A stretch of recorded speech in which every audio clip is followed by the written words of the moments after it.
नमस्कार दोस्तों, आप सभी का स्वागत है आपके अपने चैनल शिक्षा की दुनिया में। हम आपके लिए लेकर आए हैं MHI-02 का सोल्ड असाइनमेंट। यह सोल्ड असाइनमेंट आपका हिंदी मीडियम में रहने वाला है। जुलाई 2025 और जनवरी 2026 सेशन के विद्यार्थियों के लिए यह असाइनमेंट मान्य है। अगर आप जुलाई 2025 या जनवरी 2026 के विद्यार्थी हैं तो आप इस असाइनमेंट को बना सकते हैं। अगर आप दिसंबर 2026 में एग्ज़ाम देना चाहते हैं तो आपको 30 सितंबर से पहले अपना असाइनमेंट सबमिट कराना होगा। आपको अपना असाइनमेंट अपने स्टडी सेंटर में सबमिट कराना है।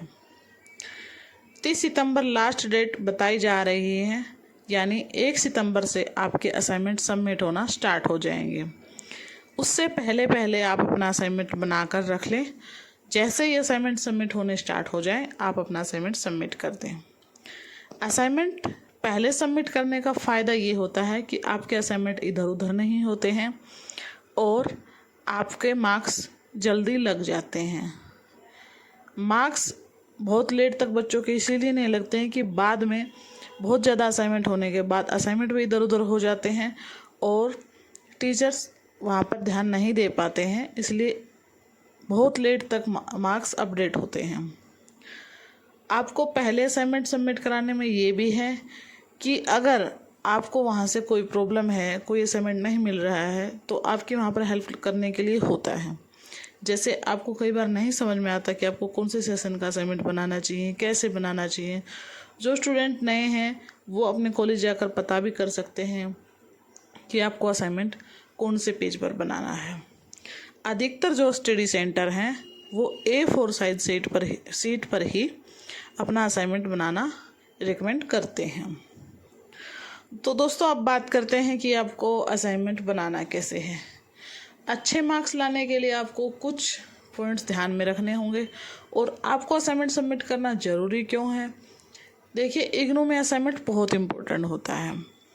अगर आप असाइनमेंट सबमिट नहीं करते हैं तो आप एग्ज़ाम में भी नहीं बैठ सकते हैं।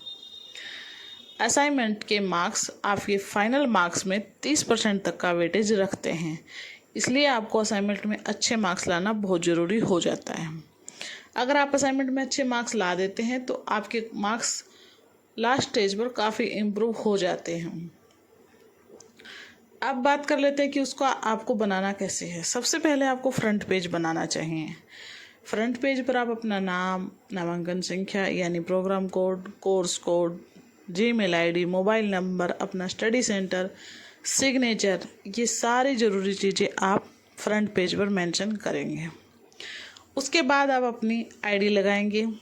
सेकंड नंबर पर आपको अपनी आईडी लगानी है। आईडी आपको इनरोलमेंट नंबर की आईडी लगानी है। फिर आप तीसरा पेज अपने क्वेश्चन पेपर का लगाएंगे। जो भी आपको असाइनमेंट बनाना है आप उसका क्वेश्चन पेपर लगाएंगे। प्रिंट आउट आपको उसका निकाल के रख लेना है। फिर आप जो फोर्थ पेज होगा उस पर आप अपना असाइनमेंट बनाना शुरू करेंगे। असाइनमेंट आपको A4 सीट पर ही बनाना है। अगर आपके स्टडी सेंटर में कोई और सीट बताई जाती तो आप उस पर बना सकते हैं। आपको जो पेज लेना है वो 1 साइडेड प्लेन भी ले सकते हैं और दोनों साइड से लाइन वाला भी ले सकते हैं। जब भी आप क्वेश्चन लिखना स्टार्ट करें तो उससे पहले पेज के ऊपर अपना कोर्स कोड ज़रूर मेंशन कर दें। फिर आप अपना क्वेश्चन आंसर लिखना स्टार्ट करें।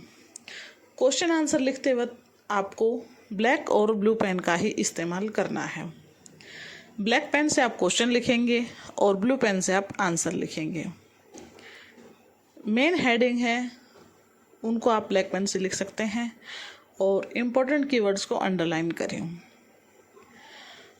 आपको हर आंसर के साथ लास्ट में 4 से 5 लाइन निष्कर्ष की अवश्य लिखनी है। हाँ, एक और बात आपको ध्यान रखनी है, जब आप किसी नेक्स्ट क्वेश्चन को स्टार्ट करते हैं तो कोशिश करें कि वो अगले पेज से ही, नए पेज से ही शुरू किया जाए। आपको आंसर लिखना कैसे है? आंसर आपको दी गई वर्ड लिमिट के अनुसार ही अपना आंसर लिखना है। जैसे किसी में आपको 500 वर्ड्स लिमिट दी जाती है, कभी कभी आपको 100 वर्ड लिमिट दी जाती है। वो नंबर के आधार पर आपको वर्ड लिमिट दी जाती है। आपको वर्ड गिनना नहीं है। जैसे कि 500 का आपका दिया गया है निर्देश कि 500 वर्ड्स में आपको ये आंसर तैयार करना है, तो आप 600 तक 550 तक इतने शब्द लिखें। जैसे 10 नंबर का क्वेश्चन है, अगर आप उसमें 500-600 लिखते हैं तो वो गलत है। आपको उसमें 100 नंबर 5 नंबर के में आपको 100 वर्ड्स दिया जाता है, 10 नंबर के में आपको 250 दिया जाता है, किसी में आपको सारे ही 500 के दिए जाते हैं। तो हर जो भी आपका असाइनमेंट क्वेश्चन पेपर होगा, जिस भी कोर्स कोड का होगा, उसके ऊपर निर्देश दिया जाता है। स्तरीय कार्य के साथ भी निर्देश दिया जाता है कि आपको इतने वर्ड्स में ये लिखना है। तो आपको वो ध्यान रखना है कि हमें कितने वर्ड्स में ये आंसर तैयार करना है। आगे जो इम्पोर्टेंट बात है वो ये है कि जब आप अपने स्टडी सेंटर में अपना असाइनमेंट सबमिट कराने जाते हैं तो जो रिसीविंग स्लिप है उसको लेना बिल्कुल ना भूलें।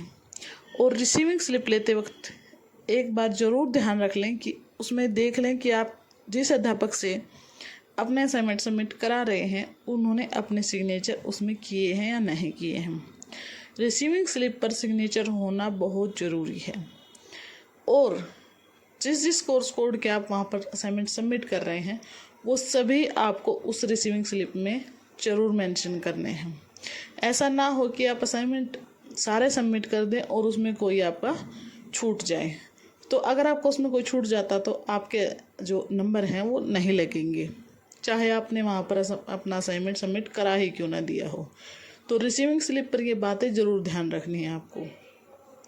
जो विद्यार्थी दिसंबर में एग्ज़ाम देंगे उनको 30 सितंबर से पहले असाइनमेंट सबमिट करना है। और यह असाइनमेंट जुलाई 2025 सेशन वाले और जनवरी 2026 सेशन वाले दोनों विद्यार्थियों के लिए यह असाइनमेंट है। अगर आपको इस सोल्ड असाइनमेंट के सभी क्वेश्चन के आंसर देखने हैं तो आपको इस वीडियो को लास्ट तक देखना होगा।